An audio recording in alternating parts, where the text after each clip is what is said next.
You've been in that room. You know the one. Everyone is nodding. Everyone is agreeing.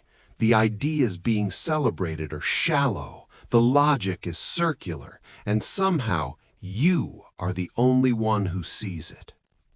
You say something. You try to point it out, and the room turns on you. Not because you're wrong, but because you disrupted the comfortable rhythm of collective agreement.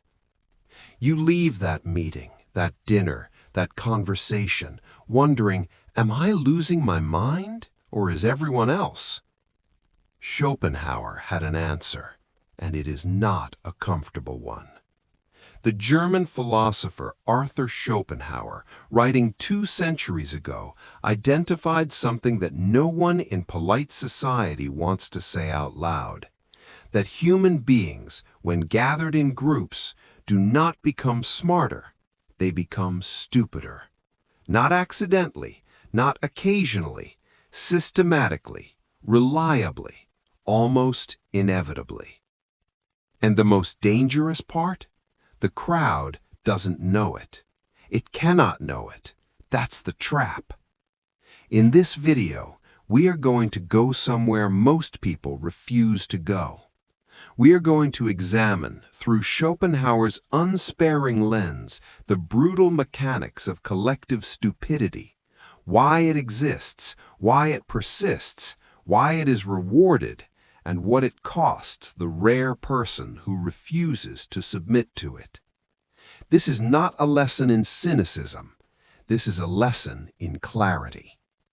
Because the moment you understand why crowds think the way they do, you stop being wounded by it. You stop waiting for the mob to validate you. You start living on your own terms. Let's begin. Here is something no motivational speaker will tell you. Most people do not think. They feel, and then they call it thinking. They absorb an opinion from a news anchor, a tweet, a friend over lunch, and within hours that borrowed opinion becomes their conviction. They will defend it with passion. They will argue it with fury. They did not arrive at it through reasoning. They caught it like a cold. Schopenhauer called this out with devastating precision. He wrote, "The task is not so much to see what no one has yet seen, but to think what nobody has yet thought about that which everybody sees." Read that again. What Schopenhauer identified is that the raw material, the facts, the events, the circumstances, are often visible to everyone. But the thinking, the genuine, uncomfortable, disciplined act of following an idea to its logical conclusion, that is vanishingly rare. Most people stop thinking the moment thinking becomes inconvenient. Why? Because real thinking is solitary work. It requires sitting with uncertainty. It requires being willing to arrive at a conclusion that isolates you, that makes you unpopular at the dinner table. The crowd cannot tolerate that. The crowd runs on consensus, on feeling, on the warm, narcotic comfort of shared belief. Think about the last time you were in a group discussion, a workplace meeting, a family gathering, a comment section. Notice how quickly conversation gravitates not toward the most accurate idea, but toward the most emotionally satisfying one. The idea that confirms existing fears, the idea that flatters the group's identity, the idea that requires the least courage to believe. This is not weakness in individuals. This is the nature of collective thinking. When you put human beings in groups, something happens. The individual mind does not add to the group, it dissolves into it. The social instinct, which is ancient and powerful, overrides the rational instinct, which is fragile and new. Psychologists call a related phenomenon groupthink. It was first named by researcher Irving Janis after studying catastrophic collective decisions, the Bay of Pigs invasion, the Challenger disaster, financial collapses. In each case, the group suppressed dissenting voices. The group manufactured a false consensus. The group convinced itself it was right up until the moment it was catastrophically, obviously, undeniably wrong. Schopenhauer saw this without the benefit of modern psychology. He saw it simply by watching people. He wrote, "Every truth passes through 3 stages. First, it is ridiculed. Second, it is violently opposed. Third, it is accepted as self-evident." Notice, the crowd doesn't skip stages. It never goes straight to truth. It always mocks first. It always resists first. The crowd is always late to every important idea. And here is the first brutal truth. If the crowd agrees with you immediately, if your idea generates instant, warm, universal approval, that is not a sign that you are right. It may be the first sign that you are shallow. You have probably noticed, without quite having words for it, that the loudest voices in any room are rarely the most informed. The person who knows the least speaks first. The person who has thought the least speaks longest. And the person who has genuinely wrestled with the complexity of a problem, who has spent real time understanding its nuance, that person often stays silent. This is not coincidence. This is not bad luck. This is a structural feature of how human communication works. In 1999, psychologists David Dunning and Dunning-Kruger published research that gave a name to something Schopenhauer understood intuitively. The least competent people in any domain consistently overestimate their own ability. They lack not just knowledge, they lack the metacognitive capacity to recognize their lack of knowledge. They cannot see what they don't know, because seeing it would require the very skills they're missing. Meanwhile, the most competent people tend to underestimate themselves. They are aware of every gap, every caveat, every exception to their understanding. Expertise breeds humility. Ignorance breeds confidence. Now, put both types in a group setting, in a meeting, in a democracy, in a comment section. Who dominates? Who sets the tone? Who convinces the uncertain middle? The confident ignoramus, every time. Schopenhauer was pitiless about this. He wrote, "The more unintelligent a man is, the less mysterious existence seems to him." Think about what that means. The shallow thinker does not experience uncertainty. The shallow thinker has answers, simple, clean, satisfying answers for everything. The economy is broken because of those people. Your life is hard because of that group. History is simple. Morality is obvious. Truth is whatever confirms what I already feel. The intelligent person, the genuine thinker, experiences existence as bewilderingly complex. They hold multiple contradictory ideas at once. They say, "I'm not sure," more often than feels socially comfortable. They resist the seductive pull of clean narratives. In a crowd, this is a disadvantage. Because crowds do not reward nuance. Crowds reward certainty. Crowds reward simple stories with clear villains and easy solutions. The person who says it's complicated loses the crowd to the person who says, "I'll tell you exactly what's wrong and exactly who to blame." This is why demagogues always win. This is why viral content is almost always oversimplified. This is why the most popular ideas in any culture are rarely the most accurate ones. They are the most emotionally resonant ones. And here is the second brutal truth. In a world organized around crowds, around votes, likes, ratings, consensus, the structure itself selects against deep thinking. Not because people are evil, because the crowd is a machine that runs on emotion and simplicity, and sophisticated thought is neither simple nor comforting. The intelligent person is not losing a fair competition. They are playing a different game and wondering why they keep losing to people who are playing the other one. Here is where it gets darker. Because collective stupidity is not passive. It is not merely an absence of intelligence. It is active. It has teeth, and it knows how to use them. Think about every major thinker who saw what the crowd couldn't and what the crowd did in response. Socrates, executed. Galileo, imprisoned. Spinoza, excommunicated. Semmelweis, the doctor who proved that hand-washing saved lives, was mocked by the medical establishment, driven to a breakdown, and died before the world admitted he was right. These are not ancient anomalies. This pattern repeats in smaller ways in every office, every family, every social circle, every single day.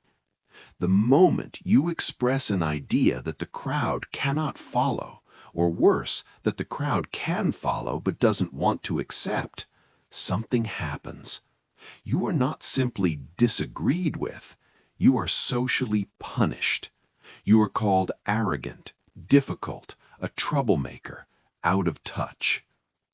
Schopenhauer understood this from bitter personal experience. He scheduled his lectures at the same time as Hegel, the most celebrated philosopher of his era, and the lecture halls were empty. The crowd had chosen. It chose Hegel's grand, sweeping, reassuring system of historical progress over Schopenhauer's unflinching, uncomfortable reality. He wrote, "Talent hits a target no one else can hit. Genius hits a target no one else can see." And what does the crowd do with a target it cannot see? It denies the target exists. It accuses the archer of making it up. This is not metaphor, this is mechanism. The crowd's social immune system is calibrated to reject what it cannot assimilate. When an idea is too far outside the group's framework, when it requires too much cognitive restructuring to accept, the easier response is to attack the messenger. This is why so many genuinely intelligent people learn, eventually, to hide, to wear a mask of agreeable mediocrity in public while reserving their real thinking for solitude or for the rare trusted companion who can keep up. Schopenhauer himself retreated. He lived in Frankfurt, largely alone, with his poodle, whom he named Atma, the Sanskrit word for the world's soul. He stopped expecting the crowd to understand him. He stopped needing it to. And paradoxically, that's when his work found its audience.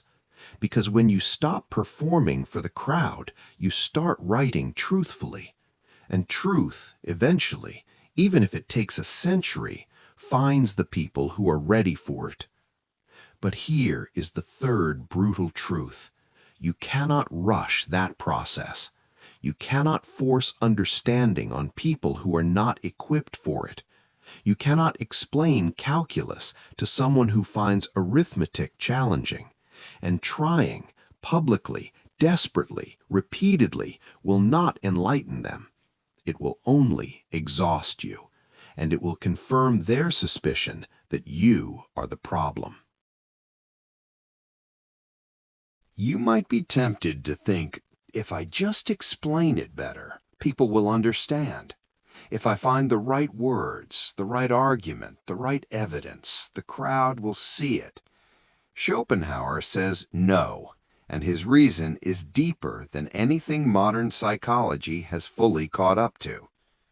Schopenhauer's foundational idea, the engine of his entire philosophy, is the concept of the will, not your conscious, rational will, something older, something beneath your thoughts, a blind, insatiable, irrational drive that runs through every living thing and through nature itself. The will does not want truth. The will wants survival. The will wants comfort, reproduction, tribal belonging, status, and the avoidance of anything that threatens the existing order of things. The intellect, the part of you that reasons, that questions, that seeks truth, is not the master. It is the servant. A servant who is sometimes allowed to run errands, but who is never permitted to seriously threaten the household. This is why people do not update their beliefs when faced with evidence. This is why a person can look directly at a fact that contradicts their worldview and not see it, not pretend not to see it, genuinely, structurally, neurologically not see it. Modern neuroscience has confirmed what Schopenhauer intuited.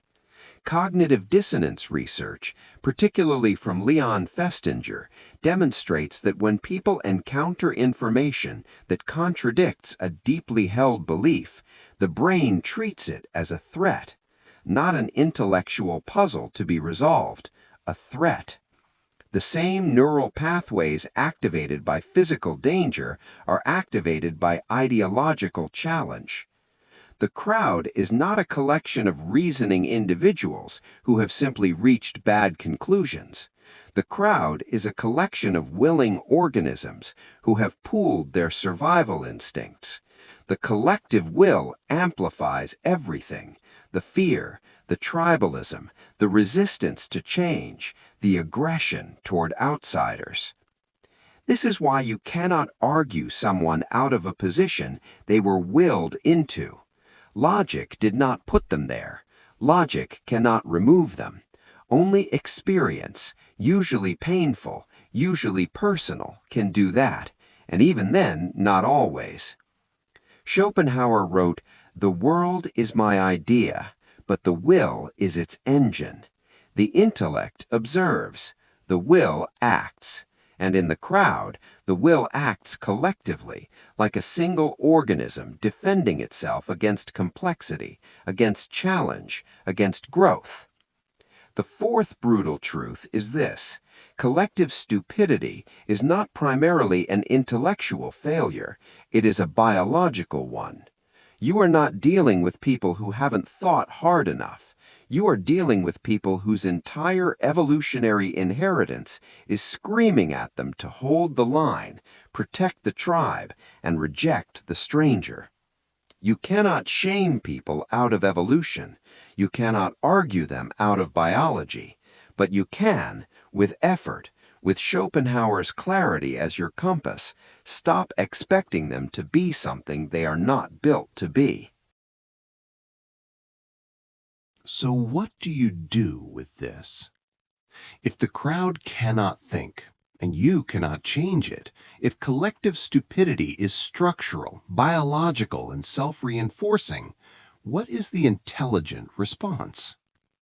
Most advice tells you to engage, to educate, to persuade, to be patient and keep explaining and trust that reason will eventually win. Schopenhauer says that is the strategy of someone who has not yet fully accepted what they are dealing with. The strategy of the lucid few is not engagement, it is discernment. Knowing when and where to engage, and knowing when to withdraw your energy entirely. Here are the three principles Schopenhauer's philosophy points toward. First, radical selectivity in your intellectual company. Schopenhauer spent enormous effort cultivating solitude, not because he hated people, but because he recognized that the quality of your thinking is inseparable from the quality of the minds you spend time around. He wrote, One can be sociable in the best sense of the word without having a great deal of regard for the company of most men. Stop trying to have meaningful conversations with people who are not capable of having them. It sounds cruel. It is mercy. Mercy toward yourself. You would not expect a person who cannot swim to teach you about water. Stop expecting people who do not think deeply to affirm your deep thinking. Find your people. They are few.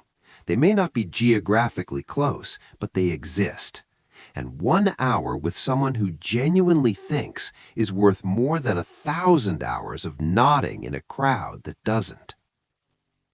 Second, let the crowd believe what it wants. This is perhaps the most counterintuitive principle. When you see collective stupidity in action, when the meeting celebrates a bad idea, when the culture rewards mediocrity, when the crowd applauds something you know to be false, stop fighting it publicly. Not because it doesn't matter, because your public resistance changes nothing, costs you social capital, and feeds your own frustration without producing any result. The crowd's belief system is not your responsibility to correct. Your clarity is your responsibility to protect. Let them have it.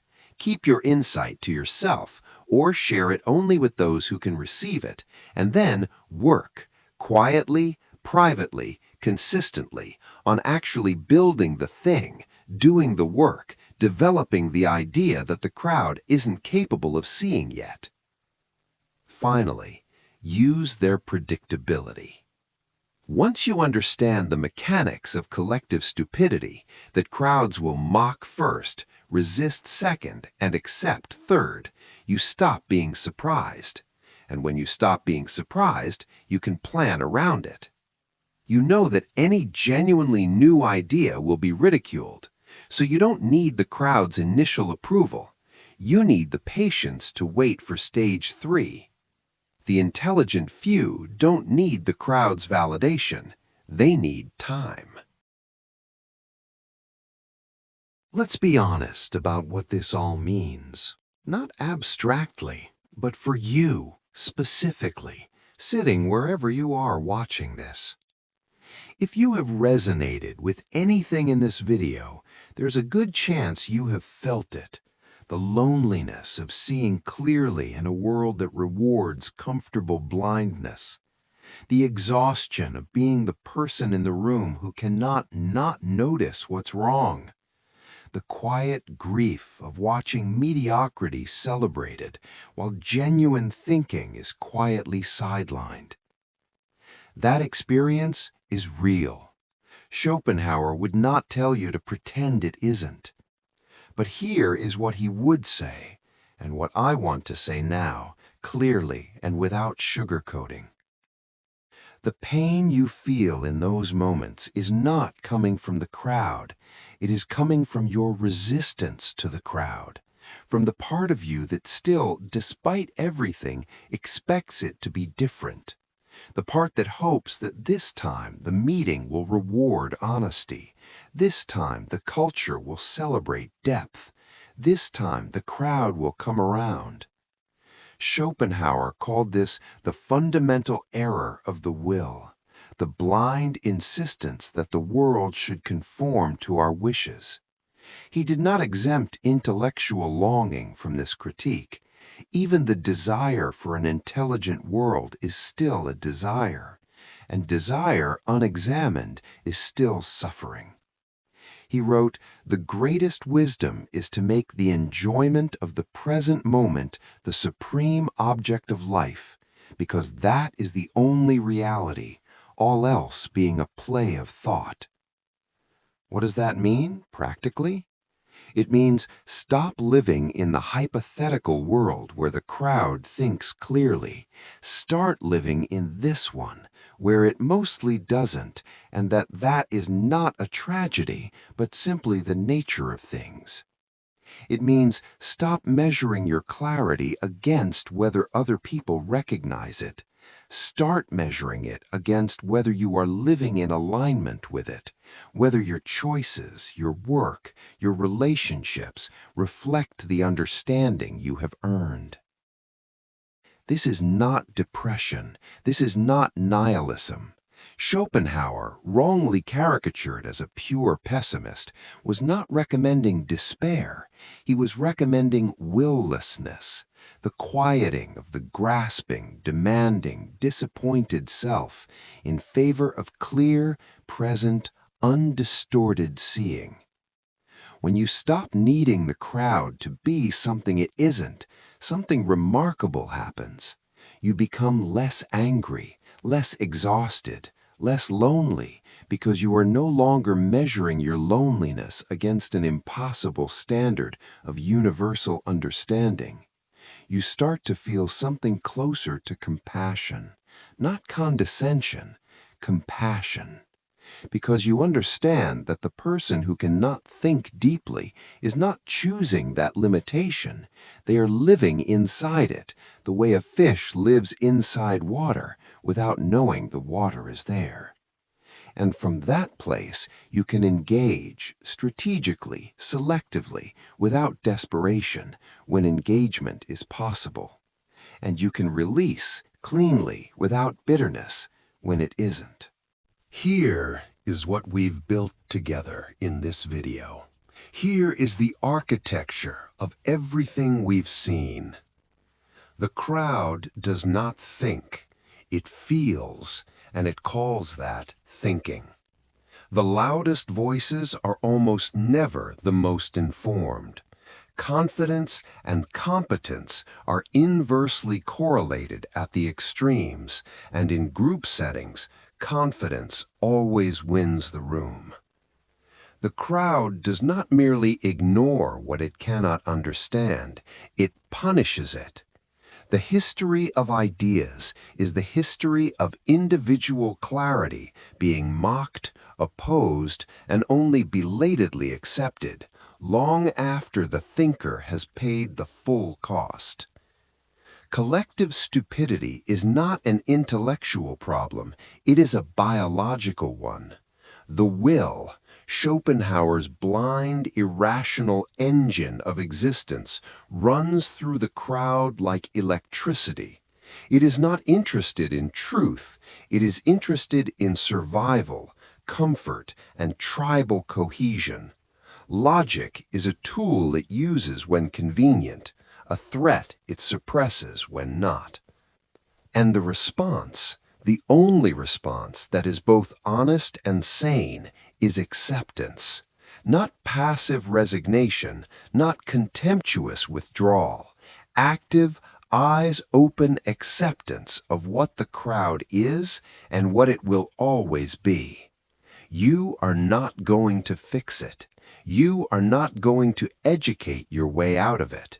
You are not going to argue the will into submission, but you can see it clearly, fully, without the distortion of hope for something that was never on offer. And in seeing it, really seeing it, you become free. Not free from the crowd, you will still live alongside it, work near it, share space with it, but free within yourself. Free from the exhausting performance of seeking validation from people who cannot give it. Free from the grief of being misunderstood by minds not equipped to understand. Schopenhauer wrote, and I want you to sit with this, we forfeit 3/4 of ourselves in order to be like other people. 3/4. Think about that. Think about the version of yourself you have suppressed, softened, and hidden to be palatable to a crowd that never really saw you anyway. Accept it. The crowd thinks poorly. Accept it. The crowd will not change. Accept it. And then live, finally, fully, as yourself. That is not pessimism.